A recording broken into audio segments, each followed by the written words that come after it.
So I've decided I should title this episode hashtag things I had to be 60 to learn. because Okay. because I had to learn how to not only find my lane with podcasting, but how to dare to ask people that I identify with and admire to come and be my guest. And I ran across you on Substack in my feed, and I swear everything you post is like, oh my God, my life mirrors that. Oh my God, she says it in different words, but she says the same thing. And so I thought it would be fabulous today for our guests, Monica, to hear more about you and how you found your voice, because they already know about me and my little endeavors. And I'm dying to just Well, I dig don't know that I in. found a voice. I think I've always just been kind of a reluctant sideline. I'm reluctant to be on the sideline. I don't like it. And I think that comes from being the last of 5 kids when the first 4 were 17 years older than me. Me And too. that dynamic had me like always observing everybody else, and I couldn't wait to be like my older brothers and sisters. So I kind of had this fight within me, like, I want to get up there too. I want to get up there too.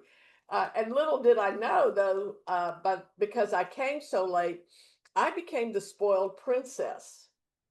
Not because I asked for it, but because by the time I hit my teenage years, my mom and dad's businesses really became flush.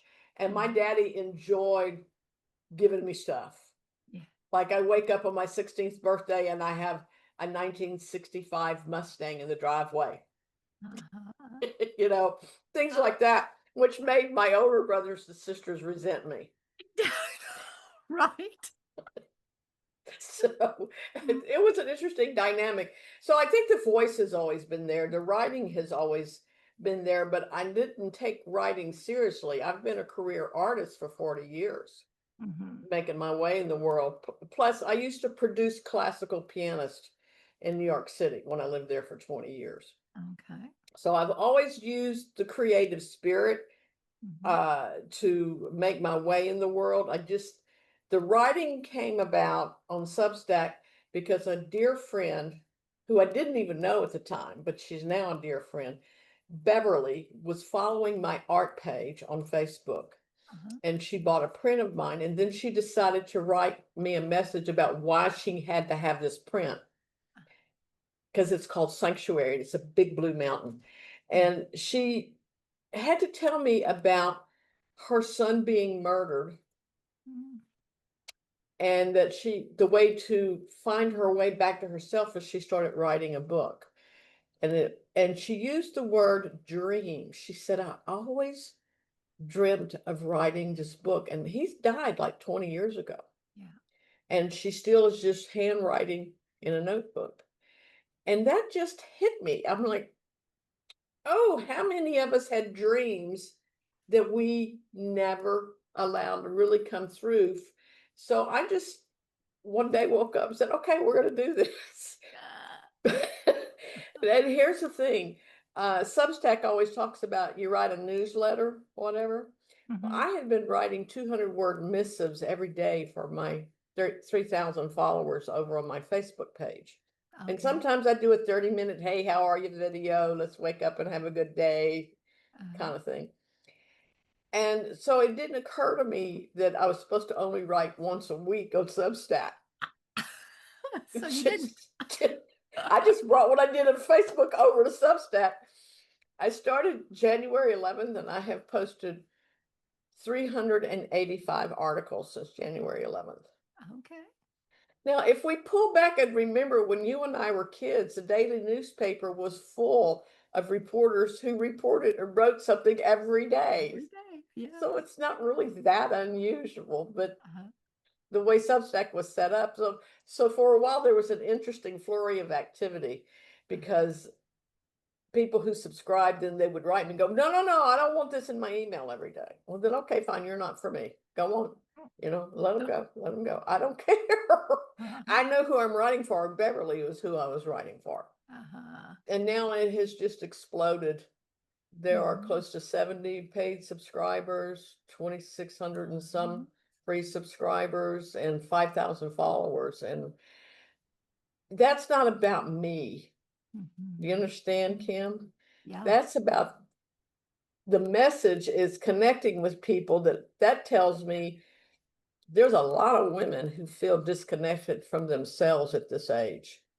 yes, there And absolutely. that's the biggie is whoa, I Mhm. remember the day a flood of paid subscribers came in. I was sitting here at the desk and I could not contain it. I had to get up. I went up and down the stairs. I live in a high rise. I started climbing stairs because the energy was just buzzing so much. Yeah. Because it was my soul saying, this is it. This is your work. You have to do this. So it's taken a priority, a huge priority. I don't paint as much as I do now. Uh-huh. Yeah. And do you love it as much as we love reading it? Do you love writing Yes, it as much as we? yes. Your, you know, your effervescence comes through your writing. Thank And you. I'm so pleased to have a face to put with that for our guests. So we work with women over 40 in the same lane. And I pick them at 40 and up because at 40, sometime around perimenopause and then into menopause, that veil that has kept us small, still, and don't make waves begins Right. to lift. And when menopause happens, that You're veil right. lifts and clarity and who did I start out to be and how do I get back to that? Right. So people call it whatever they call it, midlife, whatever. You have a unique name for it. I don't remember. I don't either, but you got some a white paper out Oh, on it because a I've looked. soul evolution. Yeah, Yeah, okay. yeah. Because Yes. I just so believe in the soul, Mhm. soul, spirit, Mhm. creative energy. Yeah. For me, that's the primary relationship, Mhm. and everything else is a result of how healthy my relationship is with my soul. Yeah. And that's why I call it a soul, and not just Mhm. an evolution. Sometimes I have an explosion where it interrupts. Yeah. So menopause was kind of like a soul interruption Yes. to get my attention. Okay. Man, did I Uh-huh. sweat. And wouldn't it be my luck? I moved back home to Louisiana to live with Uh-huh. my father and help him when menopause hit me. Oh, And my daddy wanted to keep the house at 85 degrees in the summertime in Louisiana. shoot. I'm like, Dad, I can't live like this. And It what? was an interesting time. But soul interruptions is what people call midlife crisis. I call a Yeah, soul interruption. yeah. I had mine in the Pacific Northwest in Spokane, Washington. We lived on 5 acres, and I'd be out there at 2 a.m., buck ass naked on the deck with the snow, just trying to breathe. Yes, It was yes. it was the best of times and the worst of times. It was crazy, Yeah, right? yeah. And Um, what I'm really particularly thrilled about is I did it all without going to a doctor. I uh-huh. have no engagement in the medical field at all with it. More because that was a fiscal matter for Mhm, me. So I just went through it and just did it. And, mhm, and I remember my mom doing it, mhm. but it just occurred to me, I guess I think there was one night I was laying in the middle of this double bed that was my parents' original wedding bed. And there's a ceiling fan and there's fans going, and I'm kind of just like this, like, okay, you got my attention. What? You've got me here. What do you want? And that was an interesting time. Yeah, And yeah, yeah, living without AC. yeah, yeah. But And all that comes into to everything I write about. well, and you are, it looks to me like you are evolving in real time, you It know? feels that way. It does. It feels that way to your readers too, which gives us permission to evolve in real time. Well, thank you. That's Yeah. really helpful to know. Yeah. Because I get feedback, but they don't write like that. They just go, oh, I resonate or I connect or I love it. Oh, And I'm like, yeah. okay. But Yeah. nobody really says, you're giving me permission to do this. I don't know. Yeah. Um, Well, permission to not care about what other people think about your evolution. I don't give a fuck. And well, and I don't either. That's one of the magic things that start to happen after 50. But it takes a while. Things I had to be 60 to learn because once I stopped caring about what the bosses thought or what the corporation thought or what my parents thought or my What siblings, the because I have a YouTubers think. 20-year gap too. Well, then I had adult children who had and grandchildren who had some pretty specific ideas about the kind of grandma they thought they needed, which Right? was not the kind of grandma I was born to be. Yeah, And preach, preach. honest to God. And so I, meandered into a bunch of women who were dealing with estrangement from their adult children. And oh God, guess what? I married somebody who has some of that, and I have some of that. And most women, we don't talk about that because of the mommy shame of our culture, which is, my sister, God bless her, before she died, used to say, I wish they would just take mom right off the forehead. Right? Take that rubber stamp off. That is not mine to carry for the rest of my life. I carried the babies. I got them to adulthood. I did the best Done. I could. Now it's my time. I And our culture hates women of a certain age. A, who don't give a fuck. B, who have a mouth and use it. And C, who will tell the damn truth no matter who's listening. Yeah, they really don't like people like us. Because they don't know what to do with us. They can't put us anywhere. Right. And I'm fine with that. A little piece of history about me: when I was producing in New York City, I wrote a show that was supposed to go up on PBS called Breaking the Rules. And I actually own the trademark to Breaking the Rules. Oh, I like it. I lost it in the divorce from the pianist that I was working with, but I still laugh about, that's how important it was to me. Because here's the thing, Kim, when I really start peeling back and asking questions Yeah. about whatever the subject is, okay, it doesn't really matter, pick one.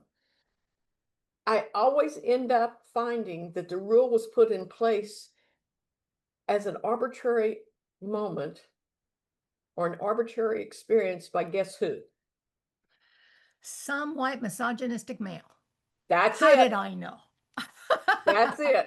We have all been living under these guidelines or rules or expectations that were put in place 100 or so years ago by white men. Yes. Well, screw you. You're not here. You're not paying these bills. You're not paying for this lady to live. I don't acknowledge your rules, and I don't have to. Mhm.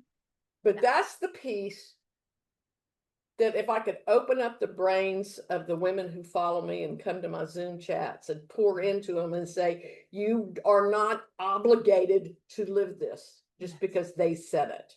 Yeah. You The know, good little girl model can be broken. last night on the Zoom call, I asked a question because there were 3 or 4 new people who showed up. So I said, tell me about you and why you're here and so on and so forth. So we kind of did this whole circle thing. And I said, okay, now tell me about you. And they looked at me. I said, all you did was identify your roles. You didn't tell me about you. I want to know who you are, not your roles. Okay, let's strip this away. You're not a mother. You're not a daughter. You're not a sister. You're not an aunt. You're not a worker for a company. Who are you? And they always get a deer in the headlights look like, oh, Never thought of that. nobody's ever asked them. Yeah. Yes. And tell me how we can live in a Christian nation and you not know the answer to that question. Yeah. Which I could go down a road with you on that one too, just a whole. Oh, and we're going to.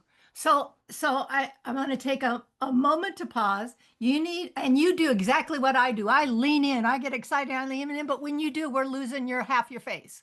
Oh, sorry. So Okay. no, it's okay. It's all right. I love it. I love your chair. Oh, thanks. Everybody loves my chair. I got it. I got it to replace the old corporate lazy boy. I used Well, to you suit look up like a and show up. queen. You do. Huh? You look like a queen. I feel like a queen. Kim, one of my favorite things to say is queen of all she sees. Oh, there you go. I often say I'm just That's the a queen good of all one. I see. Yeah. Well, and in this is my multi-purpose room. So I have a bedroom here. I have my Pilates station here. I have my little private place back there. It's like, and my office. Don't forget my office. Right, right. Yeah, yeah. And I, Okay, I'll try not to lean in anymore. oh, awesome. Good.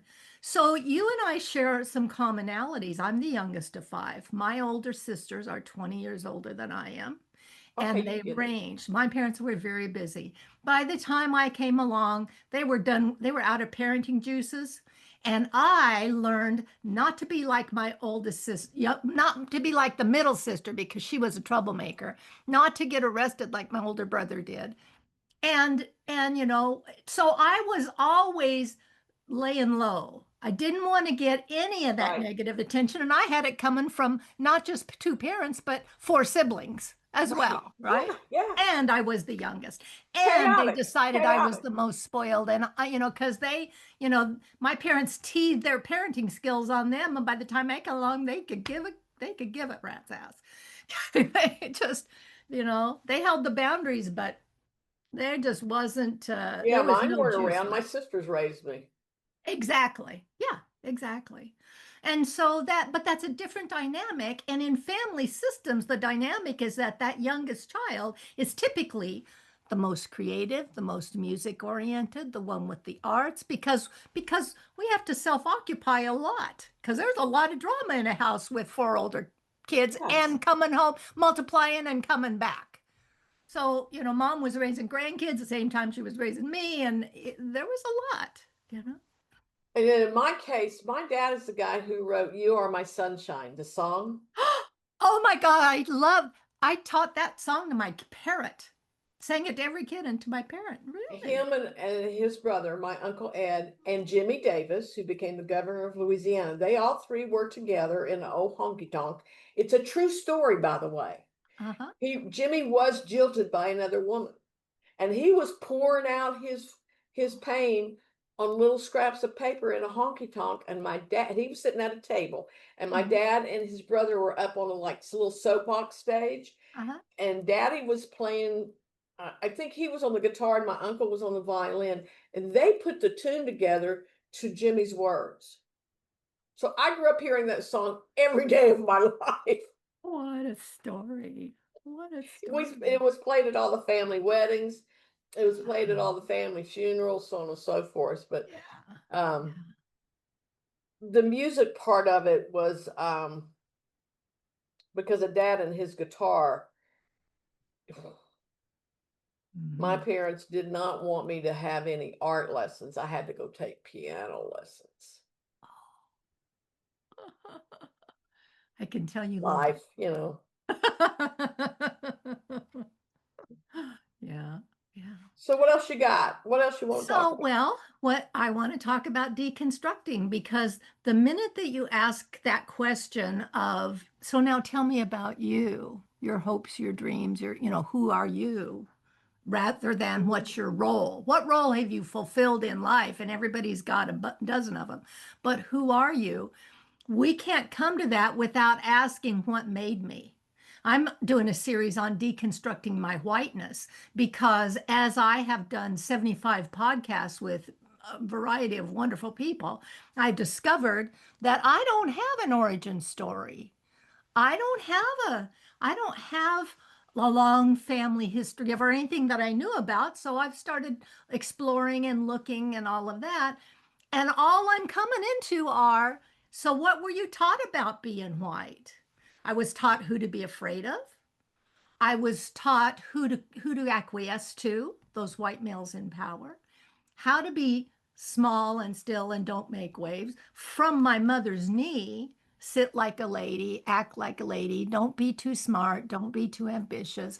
Men have fragile egos, all the educational things so that I could grow up, get married, which I did, and check the boxes.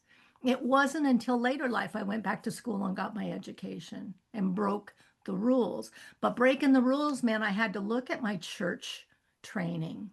I had to look at my family training because what for me what happened was every time I would have an automatic critical thought in my brain, which happened regularly back then, Oh yeah, we all did. I would say, who said? Who said so? And if I Exactly. could track it back to who said so, now I could decide, is that true of my values or was that programming that I didn't invite but was too young to ward off? Well, I don't think I had the ability to even recognize any programming. I think the Yeah. deconstruction probably started for me uh, when I left New York City. Okay. And that I was, God, I can't remember. I was in my 40s. Um, Uh-huh. yeah, well, late 40s. Because I'm the one who got married at 18 because my mom and daddy told me to. And it was arranged to a Mhm. minister 9 years older than me. Oh, And for me to run off to New York City and leave that minister, oh, you broke all the rules. Yeah. they have not recovered from that yet. Now you got to understand something about Cajuns. Okay. Cajuns are very colloquial. hmm Nobody leaves. My mother was 100% French. My dad was 100% French. I'm 100% Cajun. hmm But me and my other sister were the only two who ever left the state to go live somewhere else, let alone the parish. Everybody stayed. You stayed like this. You did what you were told. And Yeah. there's just something in me that couldn't. I looked around the landscape of what I saw 250-pound women sitting there making big pots of gumbo and the men eating. Uh, and the stories were great and fun, but oh, I just knew at a very young age, ooh, Yeah. And when I found my escape, I took off to New York City. And then that's actually my deconstruction from the church started at that point. I Because bet. I did a nosedive. I had 600 books on metaphysics Yep. Yeah. until my house burned down and I lost them all. I mean, I did a nosedive. I went to Yep. everything that New York City offered on enlightenment and new age and new thought. And Yeah. but coming back around to your deconstruction and identity Mhm. focus, what happened last night after I asked them to tell me about who they are without their roles and identifiers, I knew was going to stump them. So the next step is I said, okay, everybody get your pen and paper out. Here we go. I want you to write down one word right now that's an adjective that describes how you feel right now. Not what you're grateful for, not what you think, but how you feel. And we did that 5 times every 15 minutes through the course of the hour. Mhm. And they found a pattern that started appearing. Like one woman kept saying chagrined because Mhm. she was pretty pissed off that she realized she's at this age and didn't know some core things about herself. Another woman said, I'm determined. This is making me, I feel determined, which is so you keep doing this exercise, you'll start seeing patterns, but more to the point, have you seen this in other people, Kim? Most women our age are not observers of themselves. No. No, yes, I have seen that. And I have my thing is to live your dreams without drama. And what I found, what started me in this work was finding out that women don't dare to dream. They put away their childhood things. And I'm telling you, I take them through a first of the year thing, and they have to go back to that childhood self. I worked with a lady once who was a nun. She'd been a nun for 40 years, and I had her in a group. And she said when she always wanted to be a ballerina and she Oh, always wanted to learn to play the piano, but she was near retirement in the nunnery now.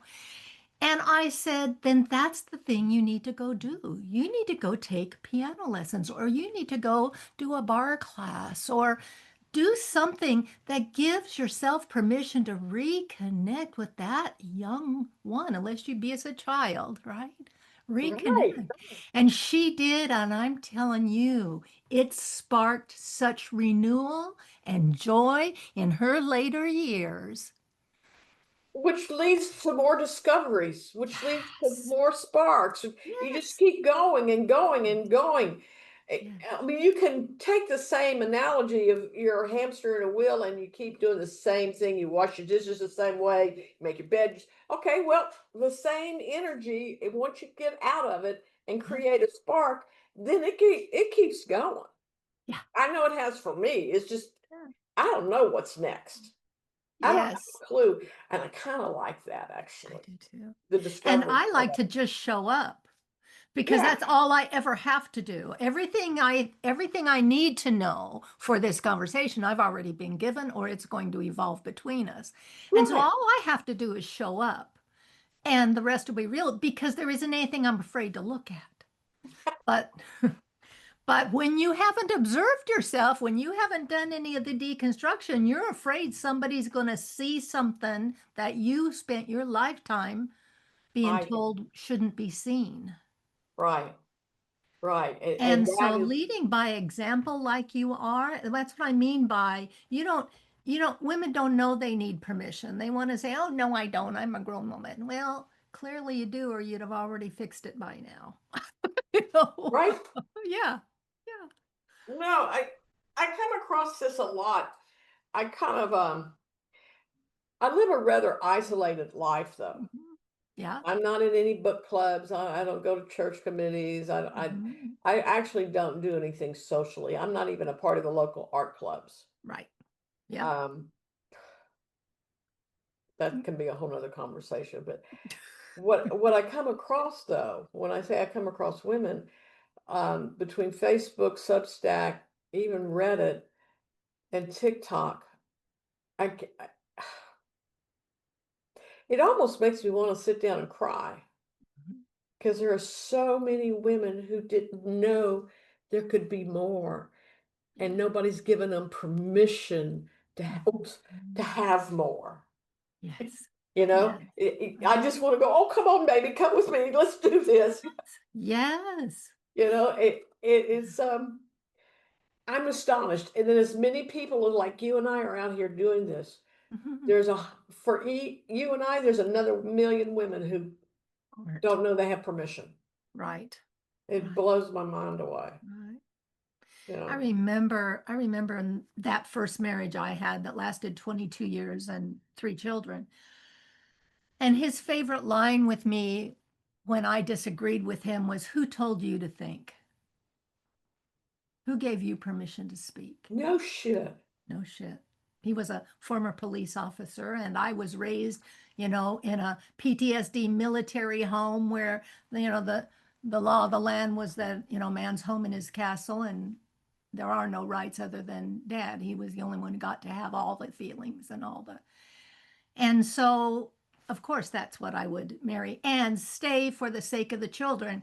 The deconstruction for me happened after that divorce, and my father passed both in the same year. And the deconstruction was not, uh, if what would I be doing with my life if nobody was telling me what to do? That's why you liked my video. Is that why? Because Because I it's, sat there at my mother's grave and said, who's going to tell me what to do? I was 34. I got a yeah, thermos of coffee, a pack of Marlboros, and sat on her grave and said, I'm here. Who's going to tell me what to do? You left. wow. Because I really did not know how. No, no. I was that age when I went into therapy. And the woman said, when did you decide that your mother didn't have all the answers?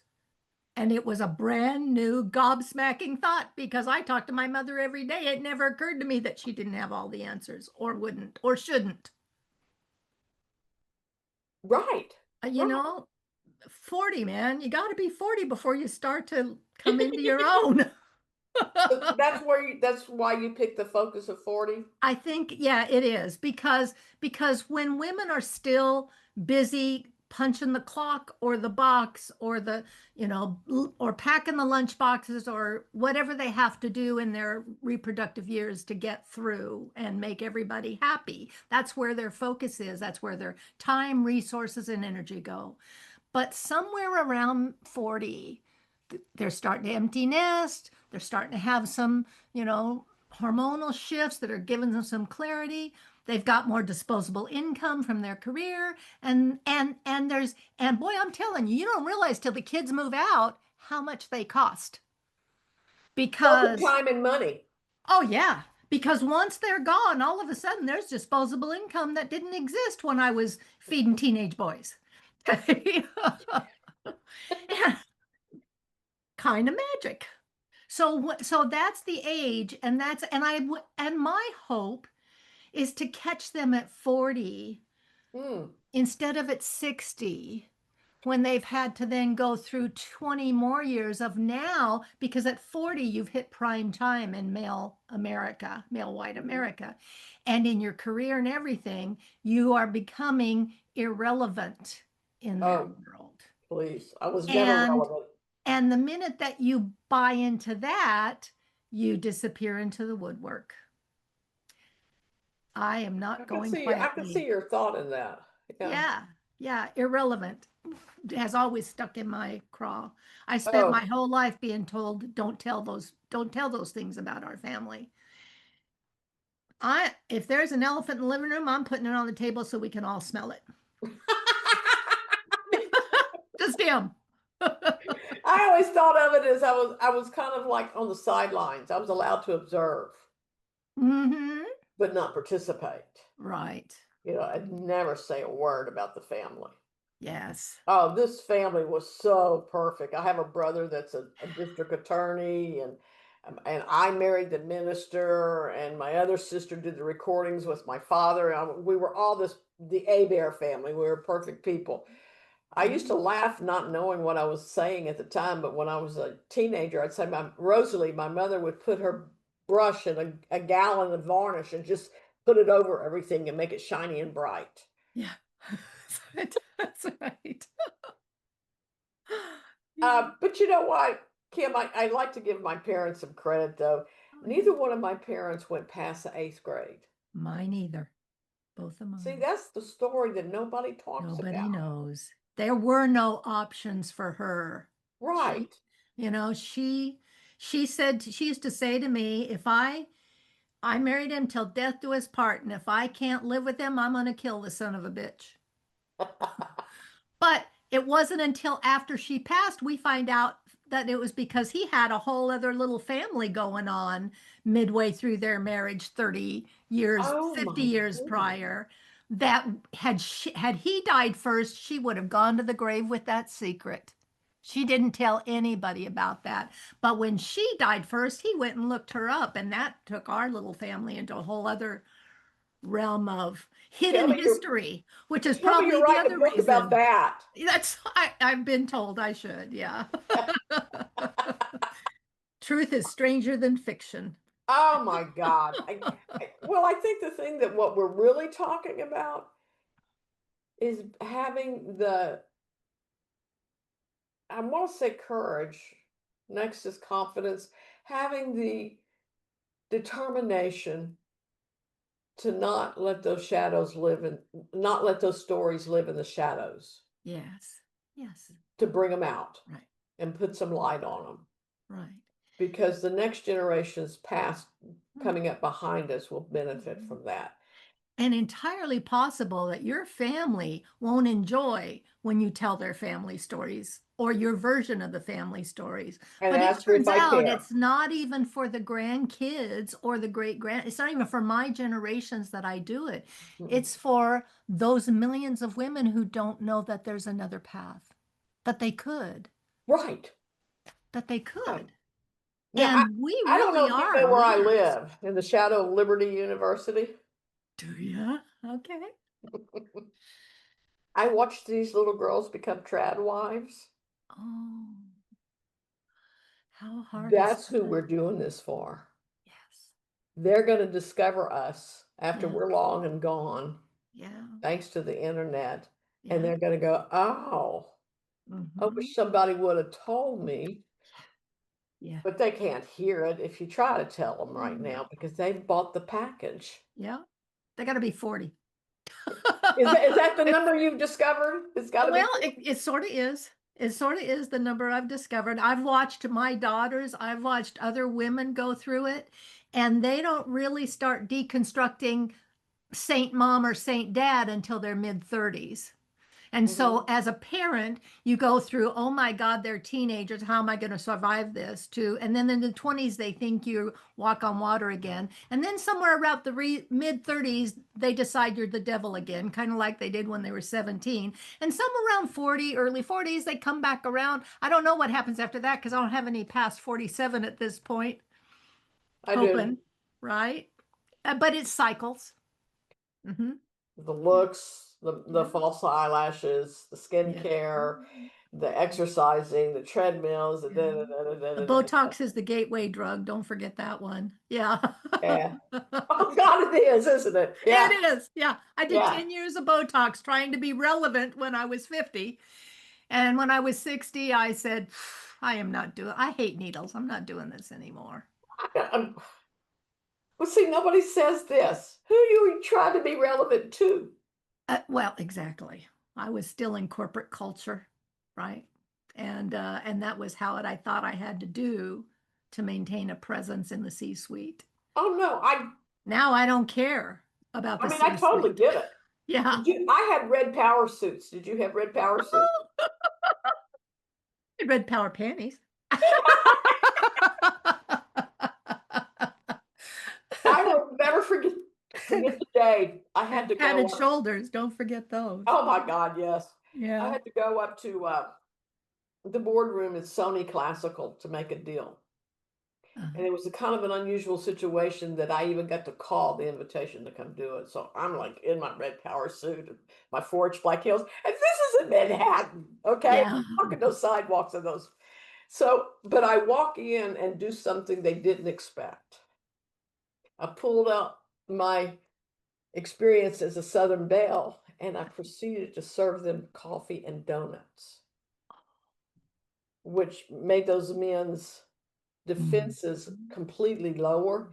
Then I sat down. I said, okay, let's talk a deal. And they didn't know what to do with that because they were used to women pointing at them and telling them, and I served them their coffee and donuts like the sweet Southern Belle I am. And then I said, let's talk. Oh my gosh. That is so So you know funny. what I learned? You can blend. Yep. You Yeah. can take the good from Yes. what we were raised with and bring it in as we're deconstructing Yeah. into the future, Mhm. if that makes some sense. Yeah. And it's okay to be strategic with it. Yes, yes. Absolutely is. I'm not, that's my weak point. You could probably teach me about that. I don't Being think that. strategic. No, it looks like strategy afterwards. It was a fluke. I just showed up and it came out my mouth. I don't know. I mean, I think one of the reasons I like to watch TV shows like The Diplomat is because I love strategy. Yeah. And I used to be in politics. Okay. I used to manage congressional campaigns. Okay. And that's all about strategy. Yes, it is. Yeah. And it's also more about psychology than it is Yeah. anything else. Mm-hmm. Studying people. Yeah. But You know, I walked out of it uh, 2 years ago. So I'm not doing 2 years ago. All that. right. Yeah, yeah. Okay. Yeah. But see, that's the other thing. I think maybe the group of women you're working with, give them permission to walk away with that doesn't bring a spark to you anymore. Right. We Yeah. don't have to stick to just one thing. Ever. Whoever thought our souls were one dimensional? Oh, the worst thing that happens because in entrepreneurship, and I watch you do it, and there again, I'm just fanning all over you. There, you, the worst thing they do is tell multi potential women who have been doing all the things for all the people all the years to niche down to one target, one narrow slice of the pie of your humanity and monetize that. That is the worst thing. That is the worst advice ever. Because it has actually derailed my career. I started doing side jobs of working with highly functioning addicts and alcoholics like in 2010. Oh my God, we'll have to talk about that in a different one because I used to run a house for rehab. Go ahead. Oh, awesome. And I used to be the administrator of a drug and alcohol rehab, uh, uh, so much different. Yeah, we'll have to come Hey, back. we will come back to that because I also am launching Trouble with 12 Step on Substack. And so Oh, okay. we'll have you back as a guest another day. This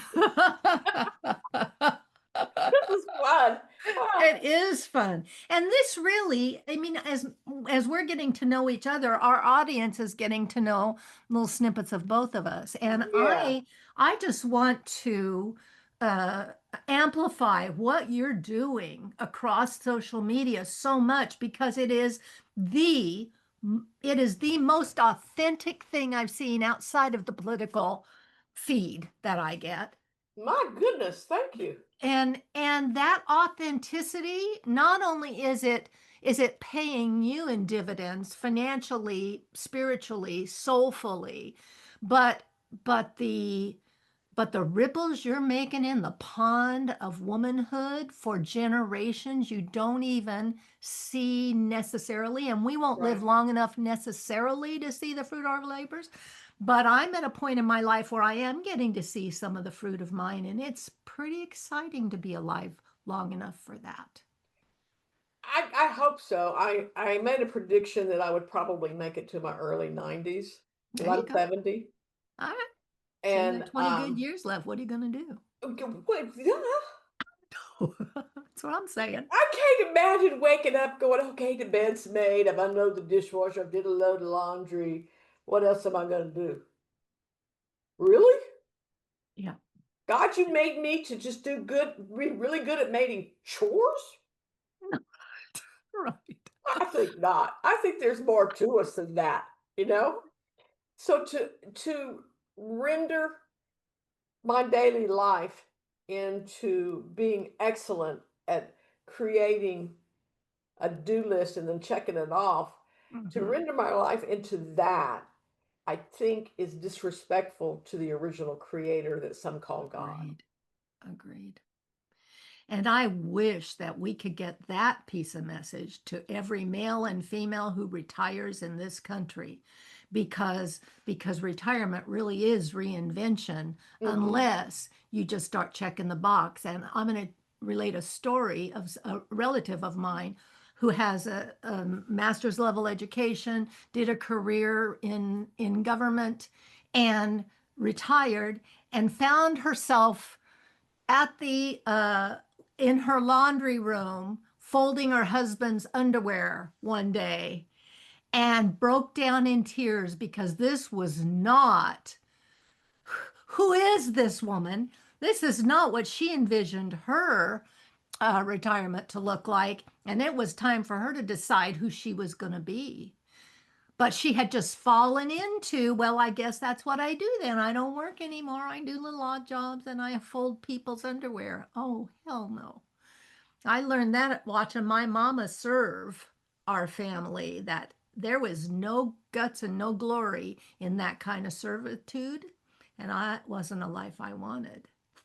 So, I think the more you and I can amplify each other, the more we have an opportunity to impact people to say, you have a choice. yes. Because I don't think was that your sister or sister-in-law? Which one? The folding her husband's That was my niece. My your niece. niece. Yeah. Okay. It didn't occur to her she had a choice. No, no. Right. Until one day there she is, and she has her epiphany, her aha moment.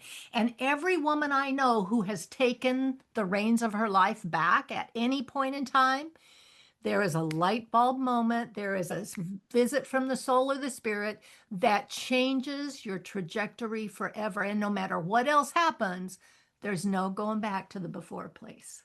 No, you can't. You Yeah. are you just Nor why would you want to? Yeah. oh, and if anybody has tried to, I can't imagine that Oh, yeah. The frustration and depression and all of that kind of stuff. Because here's the thing I've noticed.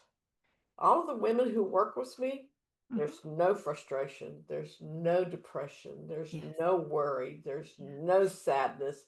Yeah. All of that is erased Yeah. once they've rebuilt a connection with themselves and Yes. understand they have choices, Yes. but this is all tiered, Yeah. Yeah. one little step after another little step, Mhm. or there's Mhm. all kind of metaphors, building Right. a house one brick at a time, or pulling Mhm. the layers of the onion back, or Right. whatever. One of the things you do on Substack that I really like and admire is that you have those little layers.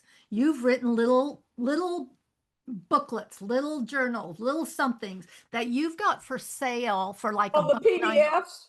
Yeah, PDFs for like a buck 99. And I'm like, that is a stroke of brilliance because people can get a bite size for a bite size amount of money.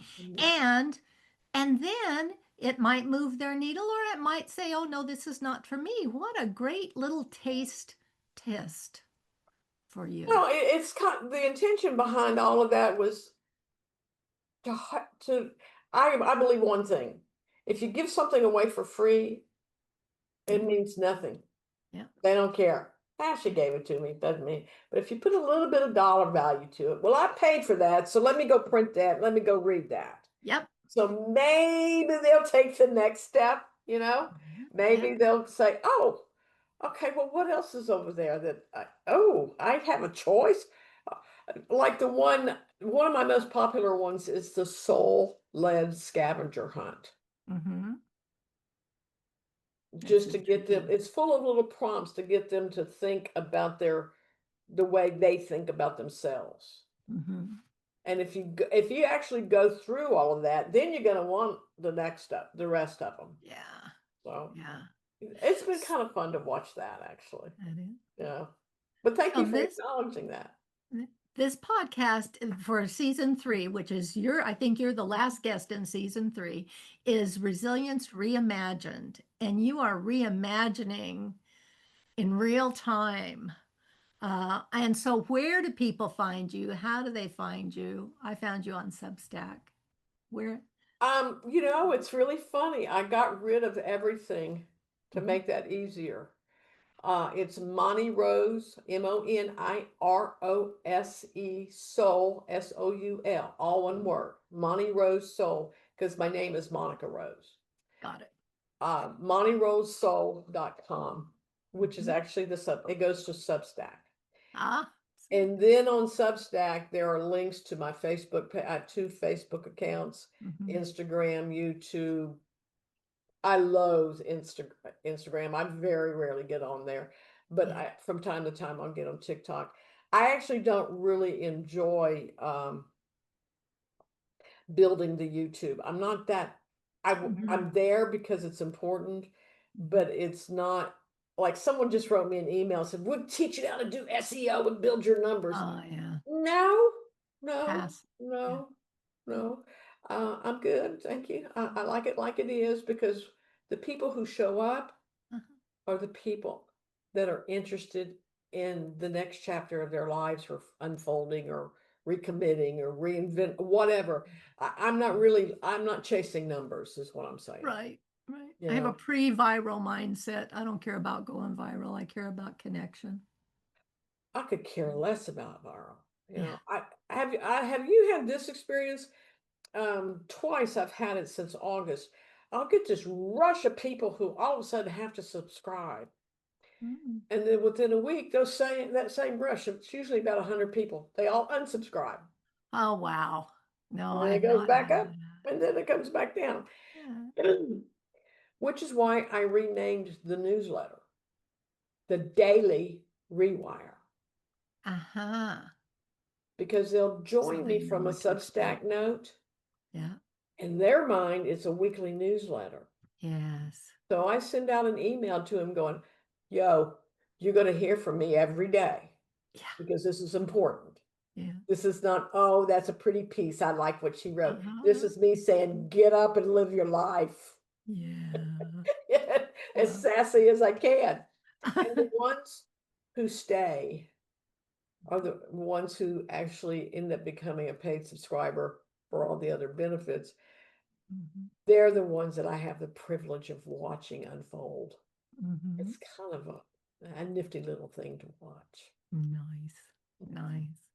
Is there any, as we're wrapping up, is there anything else you'd like to add to our audience about Resilience Reimagined, or anything else that you Well, haven't touched the on? word that I hover around is reclamation. Okay. Oh, I Okay. like that. And I don't see it as a theory. It's a part of everything I do. Mm-hmm. I'm reclaiming that little girl that was put aside, that was in me when I was born, but she was put aside in order for me to survive in that chaotic family and take the instruction I was giving. So now, in this stage, I'm reclaiming everything she sat on and bringing her back into everything I do, because that's who Oh, I really am. That's who I really am. I'm not this fictional person that Rosalie and Doug determined, and right. raised me up. And here's the thing that I find really interesting that maybe we could talk about another time. How come those 18 years of our lives are such a little piece of the timeline, but we Right. always refer back to them? Right. Because that's where the programming happened. By the time somebody is 6 years old, there you've got 20,000. By the time you're 18, you've got 20,000 hours of parent tapes in there telling you how to be. That's a master's degree in dysfunction if you weren't from, Oh my God, you should write that as a Substack. That's a great title, Kim. It is. Yes. A Okay. master's degree in, Yeah. what'd you say, a master's Dysfunction. It's a in master's degree in dysfunction? Oh dysfunction. my God. By the time you're 18, and it takes you most of the rest of your life. I like your word, and I'm going to probably start claiming it. Your term reclaiming instead of deconstruction, I've been using deconstruction, which makes people a little weird, but reclaiming is it's the same process, but a different mental spin on it, because those 18 years of faulty programming on the hard drive mean we need a reset. So we want to reclaim. It's what I do in 12 step when we do an inventory. We're just looking for what's damaged goods so we can get rid of the damaged goods. Don't throw the baby out with the bathwater. You keep what's valuable and good from Oh, those 18 years, toss the dysfunction, and then go live your damn life. you got it. Sold. How can we collaborate? I'm in. Oh, just whenever you have time. Remember, I keep no calendar or clock, so just I know. I'm so reach out and lucky. let me know what you want to do, or I'll send you an email or whatever. And what fun! Thank you What for fun. blessing my day with this moment. Thank you so Thank much. you, Monica.